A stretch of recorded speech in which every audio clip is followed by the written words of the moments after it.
హే WhatsApp bro. Spring season కదా అని cold brew try చేశాను.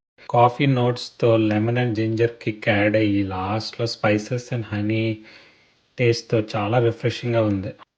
ఇదే డ్రింక్ బయట కాఫీ షాప్లో $7 to $8 ఛార్జ్ చేస్తాడు. దాంట్లో మళ్ళీ సగం ఐస్ దొప్పుతాడు. బేసిక్ ఇంగ్రీడియంట్స్తో ఇంట్లో చాలా ఈజీగా ప్రిపేర్ చేయొచ్చు. 1 కప్ కాఫీ బీన్స్ తీసుకున్నాను.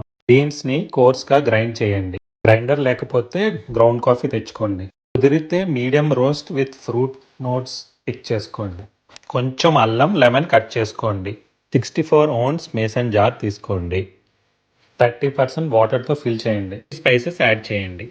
లెమన్ జింజర్ కూడా యాడ్ చేయండి. నెక్స్ట్ కాఫీ పౌడర్ యాడ్ చేయండి. ఈ బాటిల్ ఫిల్టర్ లేకపోయినా పర్లేదు, మన వెజిటబుల్ స్ట్రైనర్లో చీజ్ క్లాత్ వేసుకొని కూడా ఫిల్టర్ చేయొచ్చు, కాకపోతే మల్టిపుల్ టైమ్స్ చేయాలి. స్లోగా స్టిర్ చేస్తూ వాటర్ ఫిల్ చేయాలి. కొంచెం హనీ యాడ్ చేయండి. అంతే బ్రో, ఆల్మోస్ట్ అయిపోయినట్టే. వాటర్ ఓవర్ఫ్లో అవ్వకుండా కొంచెం గ్యాప్ వదలండి. క్యాప్ క్లోజ్ చేసి ఫ్రిడ్జ్లో 18 to 24 hours పెట్టండి. Finally the wait is over.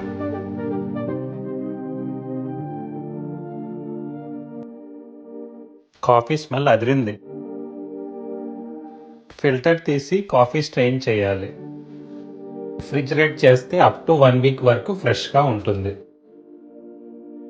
కింద కాఫీ డస్ట్ సెటిల్ అవుతుంది, ఒకసారి షేక్ చేస్తే better. Enjoy it on the rocks or with cold foam. Video నచ్చుంటే మీ బ్యాచ్లో కాఫీ లవర్స్కి షేర్ చేయండి.